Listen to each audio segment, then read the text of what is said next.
शांति। Spark audio book series विक्रमाजीत भव। Topic अपवित्रता। पार्ट 2।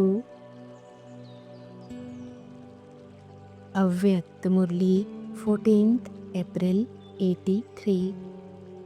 क्रोध या मोह का आना, इसको पवित्रता कहेंगे?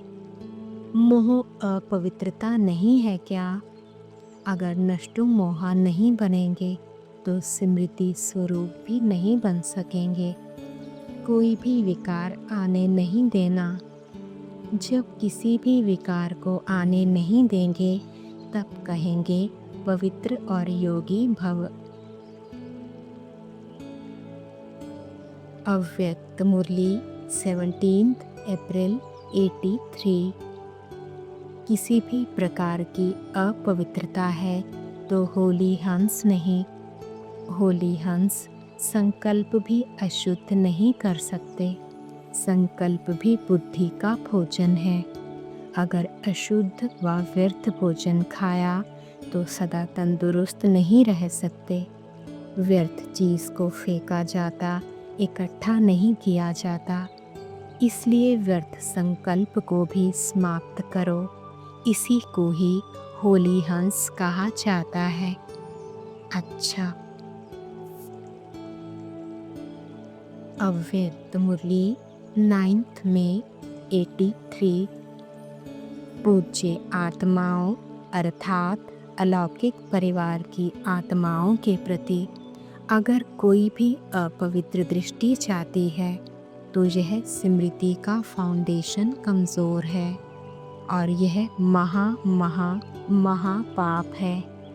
किसी भी पूज्य आत्मा प्रति अपवित्रता अर्थात दैहिक दृष्टि जाती है कि यह सेवाधारी बहुत अच्छे हैं, यह शिक्षक बहुत अच्छी है, लेकिन अच्छाई क्या है? अच्छाई है ऊंची स्मृति और ऊंची दृष्टि की। अगर वह ऊंचाई नहीं तो अच्छाई कौन सी है? यह भी सुनहरी मृग माया का रूप है। यह सर्विस नहीं है, सहयोग नहीं है, लेकिन स्वयं को और सर्व को वियोगी बनाने का आधार है। यह बात बार बार अटेंशन रखो। अव्यक्त मुरली 15 मार्च 84।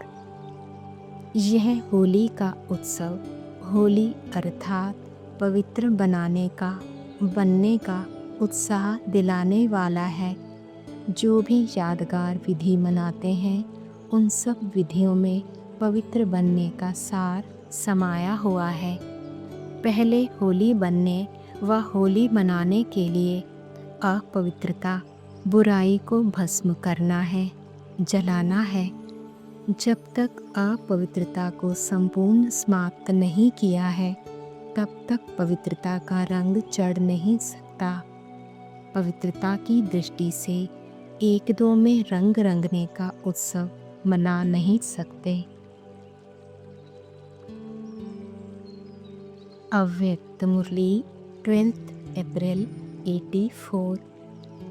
व्यक्ति की व्यक्तिगत विशेषता व गुण स्वभाव बाप की दी हुई विशेषता है अर्थात दाता की देन है। व्यक्ति पर प्रभावित होना यह धोखा खाना है। धोखा खाना अर्थात दुख उठाना। अपवित्रता की शक्ति मृग तृष्णा समान शक्ति है जो संपर्क व संबंध से बड़ी अच्छी अनुभव होती है, आकर्षण करती है। समझते हैं कि मैं अच्छाई की तरफ प्रभावित हो रहा हूँ, इसलिए शब्द भी यही बोलते व सोचते कि यह बहुत अच्छे लगते या अच्छी लगती है व इसका गुण व स्वभाव अच्छा लगता है, ज्ञान अच्छा लगता है, योग कराना अच्छा लगता है। इससे शक्ति मिलती है, सहयोग मिलता है, स्नेह मिलता है। अल्पकाल की प्राप्ति होती है, लेकिन धोखा खाते हैं। देने वाले दाता अर्थात बीज को, फाउंडेशन को खत्म कर दिया और रंग बिरंगी डाली को पकड़कर झूल रहे हैं, तो क्या हाल होगा? सिवाय फाउंडेशन के डाली झुलाएगी या गिराएगी। जब तक बीज अर्थात दाता विधाता से सर्व संबंध, सर्व प्राप्ति के रस का अनुभव नहीं, तब तक कब व्यक्ति से, कब वैभव से, कब वाइब्रेशन, वायुमंडल आदि भिन्न भिन्न डालियों से अल्पकाल की प्राप्ति का मृग तृष्णा समान धोखा खाते रहेंगे। अव्यक्त मुरली 20 अप्रैल 84। परमात्मा द्वारा प्राप्त हुई सतो प्रधान पवित्रता कितनी शक्तिशाली होगी। इस श्रेष्ठ पवित्रता की शक्ति के आगे अपवित्रता झुकी हुई नहीं, लेकिन आपके पाँव के नीचे है। अपवित्रता रूपी आसुरी शक्ति शक्ति स्वरूप के पाँव के नीचे दिखाई हुई है। जो पाँव के नीचे हारी हुई है, हार कैसे खिला सकती है? अव्यक्त मुरली 20 अप्रैल 84। इस पवित्रता के भिन्न भिन्न रूपों को अच्छी तरह से जानो। स्वयं के प्रति कड़ी दृष्टि रखो, चलाओ नहीं। निमित्त बनी हुई आत्माओं को बाप को भी चलाने की कोशिश करते हैं। यह तो होता ही है, ऐसा कौन बना है? वह कहते हैं यह अपवित्रता नहीं है, महानता है। यह तो सेवा का साधन है, प्रभावित नहीं है, सहयोग लेते हैं, मददगार है, इसलिए प्रभावित है। बाप भूला और लगा माया का गोला, या फिर अपने को छुड़ाने के लिए कहते हैं मैं नहीं करती, यह करते हैं। लेकिन बाप को भूले तो धर्मराज के रूप में ही बाप मिलेगा। बाप का सुख कभी पा नहीं सकेंगे, इसलिए छिपाओ नहीं, चलाओ नहीं, दूसरे को दोषी नहीं बनाओ। मृग तृष्णा के आकर्षण में धोखा नहीं खाओ। इस पवित्रता के फाउंडेशन में बाप दादा धर्मराज द्वारा 100 गुना पदम गुणा दंड दिलाता है। इसमें रियायत कभी नहीं हो सकती, इसमें रहमदिल नहीं बन सकते, क्योंकि बाप से नाता तोड़ा तब तो किसी के ऊपर प्रभावित हुए। परमात्म प्रभाव से निकल आत्माओं के प्रभाव में आना, अर्थात बाप को जाना नहीं, पहचाना नहीं। ऐसे के आगे बाप बाप के रूप में नहीं, धर्मराज के रूप में है। जहाँ पाप है वहाँ बाप नहीं, तो अलबेले नहीं बनो। इसको छोटी सी बात नहीं समझो। वह भी किसी के प्रति प्रभावित होना कामना अर्थात काम विकार का अंश है। बिना कामना के प्रभावित नहीं हो सकते।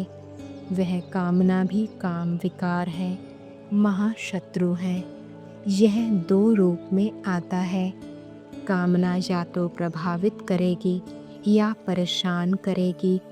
इसलिए जैसे नारे लगाते हो काम विकार नरक का द्वार, ऐसे अब अपने जीवन के प्रति यह धारणा बनाओ कि किसी भी प्रकार की अल्पकाल की कामना मृग तृष्णा के समान धोखेबाज है।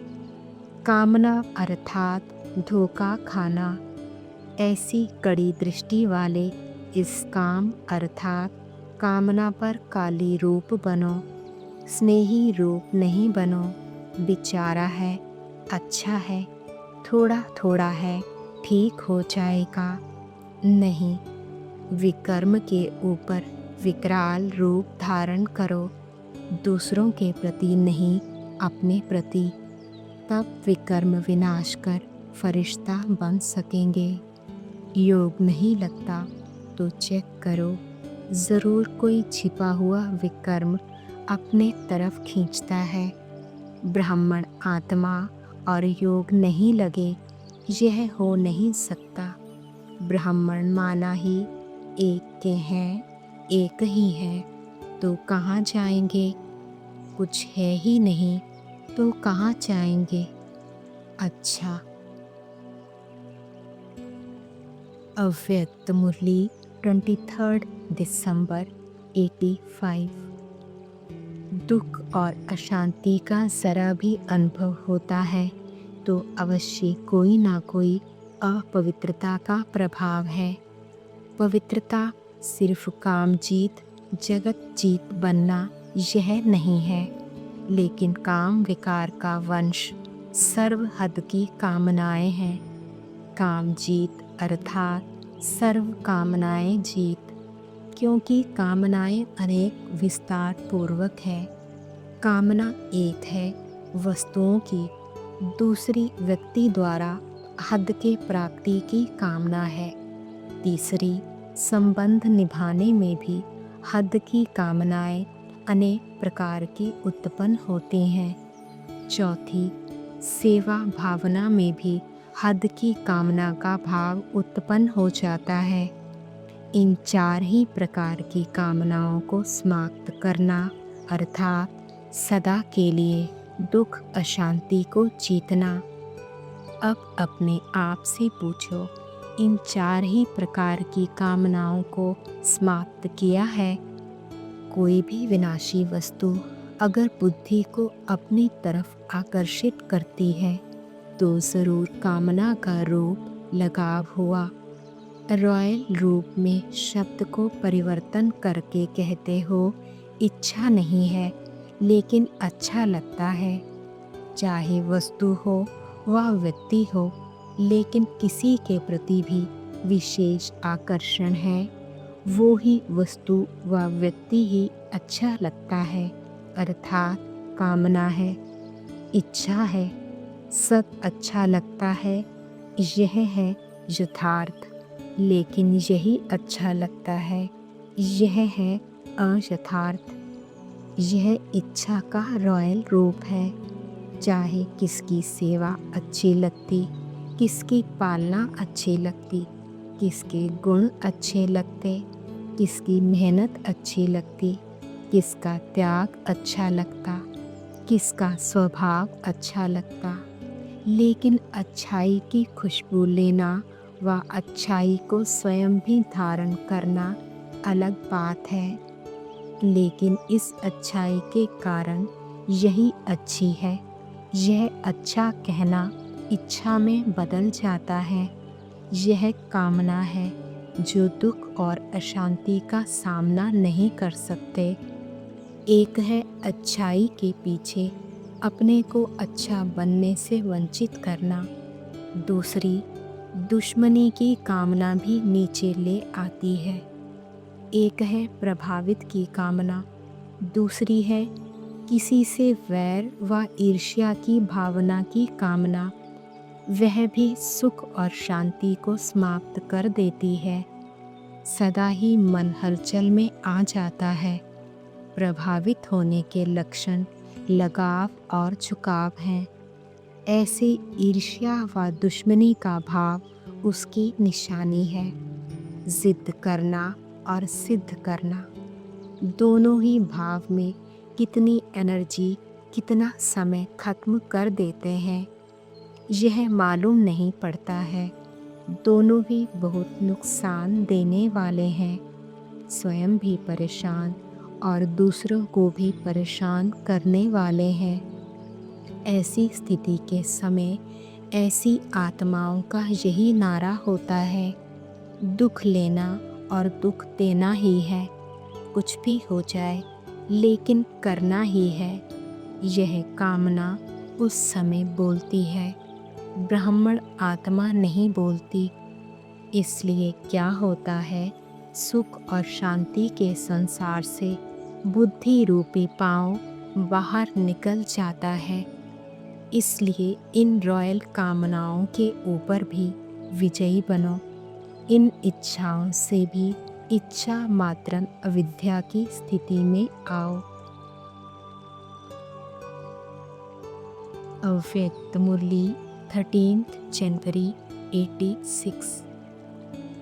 अगर खुशी नहीं तो अवश्य कोई अपवित्रता अर्थात संकल्प व कर्म यथार्थ नहीं है, तब खुशी नहीं है।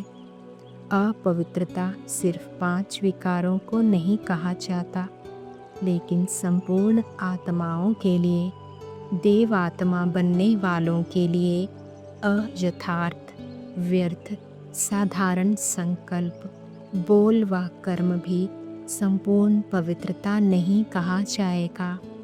संपूर्ण स्टेज के समीप पहुंच रहे हो, इसलिए वर्तमान समय के प्रमाण व्यर्थ और साधारण कर्म ना हो, इसमें भी चेकिंग और चेंज चाहिए। अव्यक्त मुरली 17 अक्टूबर 87। कई बच्चे अलबेलेपन में आने के कारण चाहे बड़ों को चाहे छोटों को इस बात में चलाने की कोशिश करते हैं कि मेरा भाव बहुत अच्छा है, लेकिन बोल निकल गया, वह मेरी एम अर्थात लक्ष्य ऐसे नहीं थी, लेकिन हो गया। या कहते हैं कि हंसी मजाक में कह दिया अथवा कर लिया। यह भी चलाना है, इसलिए पूजा भी चलाने जैसी होती है। यह अलबेलापन संपूर्ण पूज्य स्थिति को नंबरवार में ले आता है। यह भी अपवित्रता के खाते में जमा होता है। अव्यक्त मुरली 17 अक्टूबर 87। विधि पूर्वक ना चलना, कोई भी दिनचर्या में ऊपर नीचे होना, यह भी अपवित्रता के अंश में गिनती होता है, क्योंकि आलस्य और अलबेलापन भी विकार है। जो यथार्थ कर्म नहीं है वह विकार है, तो अपवित्रता का अंश हो गया ना। इस कारण पूज्य पद में नंबरवार हो जाते हैं, तो फाउंडेशन क्या रहा? पवित्रता। अव्यक्त मुरली 3 मार्च 88। आप श्रेष्ठ आत्माएं हाईएस्ट होली बनते हो, अर्थात संकल्प मात्र, स्वप्न मात्र भी अपवित्रता वृत्ति को, दृष्टि को पावन स्थिति से नीचे नहीं ला सकती। हर संकल्प अर्थात स्मृति पावन होने के कारण वृत्ति, दृष्टि स्वतः ही पावन हो जाती है। न सिर्फ आप पावन बनते हो, लेकिन प्रकृति को भी पावन बना देते हो। इसलिए पावन प्रकृति के कारण भविष्य अनेक जन शरीर भी पावन मिलते हैं। ऐसे होली हंस व सदा पावन संकल्पधारी श्रेष्ठ आत्माएं बन जाती हो। अव्यक्त मुरली 3 मार्च 88। यह होली का उत्सव आप पावन आत्माओं के पावन बनने की विधि का यादगार है, क्योंकि आप सभी नंबरवार पावन आत्माएं बाप के याद की लगन की अग्नि द्वारा सदा के लिए अपवित्रता को जला देते हो। इसलिए पहले जलाने की होली मनाते हैं, फिर रंग की होली व मंगल मिलन मनाते हैं। जलाना अर्थात नाम निशान समाप्त करना। वैसे किसको नाम निशान से खत्म करना होता है तो क्या करते हो? जला देते हैं। इसलिए रावण को भी मारने के बाद जला देते हैं। यह आप आत्माओं का यादगार है। अपवित्रता को जला दिया अर्थात पावन होली बन गए। बाप दादा सदैव सुनाते ही हैं कि ब्राह्मणों का होली मनाना अर्थात होली बनाना। तो यह चेक करो कि अपवित्रता को सिर्फ मारा है या जलाया है। मरने वाले फिर भी जिंदा हो जाते हैं। कहाँ ना कहाँ श्वास छिपा रह जाता है, लेकिन जलना अर्थात नाम निशान समाप्त करना। कहाँ तक पहुँचे हैं, अपने आप को चेक करना पड़े। स्वप्न में भी अपवित्रता का छिपा हुआ श्वास फिर से जीवित नहीं होना चाहिए। इसको कहते हैं श्रेष्ठ पावन आत्मा। संकल्प से स्वप्न भी परिवर्तित हो जाते हैं। अव्यक्त मुरली 21 दिसंबर 89। होली अर्थात सदा पवित्रता की शक्ति से अपवित्रता को सेकंड में भगाने वाले। ना केवल अपने लिए बल्कि औरों के लिए भी, क्योंकि सारे विश्व को परिवर्तन करना है ना। पवित्रता की शक्ति कितनी महान है, यह तो जानते हो ना। पवित्रता ऐसी अग्नि है जो सेकंड में विश्व के किचड़े को भस्म कर सकती है। संपूर्ण पवित्रता ऐसी श्रेष्ठ शक्ति है। अंत में जब सब संपूर्ण हो जाएंगे तो आपके श्रेष्ठ संकल्प में लगन की अग्नि से यह सब किचड़ा भस्म हो जाएगा। अव्यक्त मुरली 10 जनवरी 90। पवित्रता रूपी मोती और अपवित्रता रूपी कंकड़ दोनों को अलग नहीं समझते तो पवित्रता को ग्रहण करने की शक्ति नहीं आ सकती।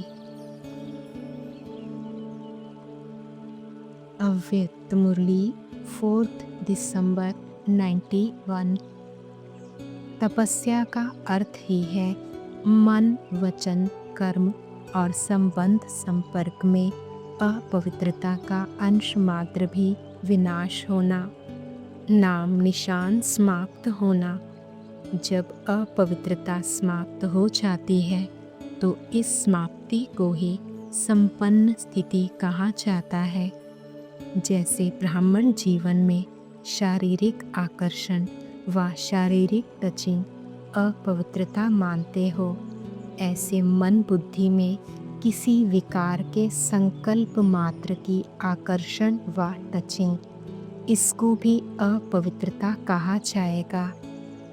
अपवित्रता की बातें आप श्रेष्ठ आत्माओं के आगे छोटी हैं या बड़ी हैं, इसलिए तपस्वी अर्थात ऐसी बातों को सुनते हुए नहीं सुने, देखते हुए नहीं देखें।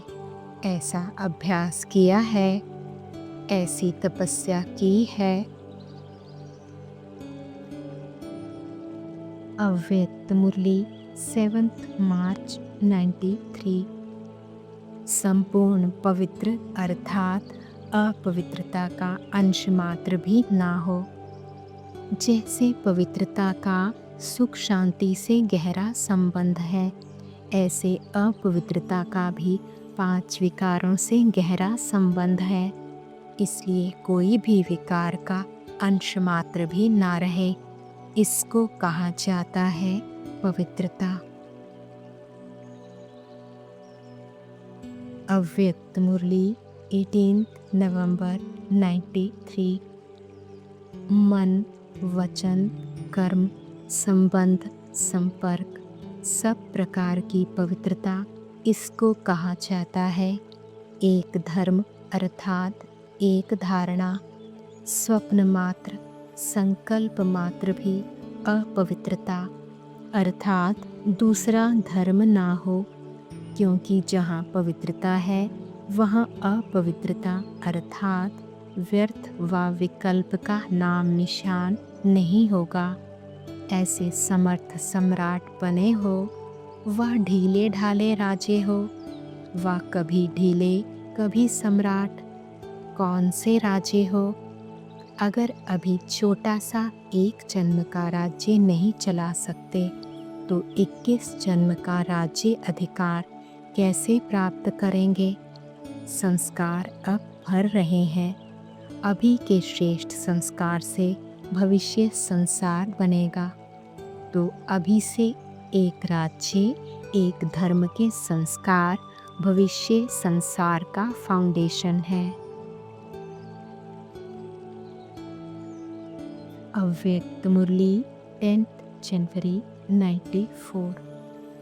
खंडित मूर्ति की पूजा नहीं होती है, इसलिए जरा भी मनसा वाचा कर्मणा में खंडित नहीं हो, अर्थात अपवित्रता ना हो, तब कहा जाएगा पूज्य आत्मा। तो ऐसे पूज्य बने हो। जड़ मूर्ति भी खंडित हो जाती है तो पूजा नहीं होती। उसको पत्थर मानेंगे, मूर्ति नहीं मानेंगे, म्यूजियम में रखेंगे, मंदिर में नहीं रखेंगे। तो ऐसे पवित्रता का फाउंडेशन चेक करो। कोई भी संकल्प आए तो स्मृति में लाओ कि मैं परम पूज्य आत्मा हूँ। अव्यक्त मुरली 10 जनवरी 84। अपने से पूछो कि मन स्वच्छ बना है, बुद्धि स्वच्छ बनी है या थोड़ी थोड़ी स्वच्छ बनी है, थोड़ी थोड़ी सी अस्वच्छ है। अगर यहाँ कचरा पड़ा हो तो आप उस पर बैठेंगे? उस पर बैठना अच्छा नहीं लगेगा ना? तो ऐसे सोचो कि ज़रा भी अपवित्रता अर्थात कचरा है तो बाप को अच्छा नहीं लगेगा। कचरा है तो बाप के प्यारे तो नहीं हुए ना। ब्राह्मण बने ही हो बाप का प्यारा बनने के लिए। पूज्य आत्माएं सर्व की प्यारी हैं। जड़ मूर्ति है लेकिन कितनी प्यारी लगती है। अपने चैतन्य परिवार से इतना प्यार नहीं होगा जितना मूर्ति से प्यार होगा। आपस में झगड़ेंगे लेकिन मूर्ति को प्यार करेंगे। क्यों प्यार करते हैं? पवित्रता है ना। पवित्रता अर्थात ज़रा भी अपवित्रता नहीं हो। सभी को सुनाते हो ना कि अगर एक बूंद भी विष की एक मण दूध में पड़ जाए तो सारा विष हो जाएगा। ऐसे अगर ज़रा भी अशुद्धि है तो कौन सी आत्मा कहलाएंगे? शुद्ध या अशुद्ध? कहेंगे आधे, हाफ कास्ट है। तो सदा हर कर्म करते, संकल्प करते, बोल बोलते ये चेक करो कि बाप को प्यारे कौन है, पवित्र आत्मा या मिक्स आत्मा? पवित्र आत्मा प्यारी है क्योंकि बाप सदा परम पवित्र है, तो उसको प्यारी भी पवित्रता लगती है। तो इस वर्ष में क्या करेंगे? ज़रा भी खंडित नहीं, सदा परम पूज्य। अव्यक्त मुरली 9 मार्च 94। अनेक अपवित्र आत्माओं के बीच में आप पवित्र आत्माएं बहुत थोड़े हो। तो थोड़ी सी पवित्र आत्माओं को अपवित्रता को खत्म करना है तो कितनी पावर चाहिए? आपके जड़ चित्रों का सदा ही निर्विकारी कहकर गायन करते हैं। यह किसकी महिमा करते हैं? आपकी है या भारतवासियों की है? तो प्रैक्टिकल चेतन में बने हैं तब तो महिमा हो रही है। तो सदा चेक करो कि अपवित्रता का अंश मात्र भी ना हो। अव्यक्त मुरली 5 दिसंबर 94। क्रोध भी अपवित्रता है, सिर्फ काम विकार नहीं, लेकिन उसके और भी साथी हैं। तो महान पवित्र अर्थात अपवित्रता का नाम निशान नहीं। इसको कहा जाता है होलीएस्ट हाईएस्ट कुमारियाँ।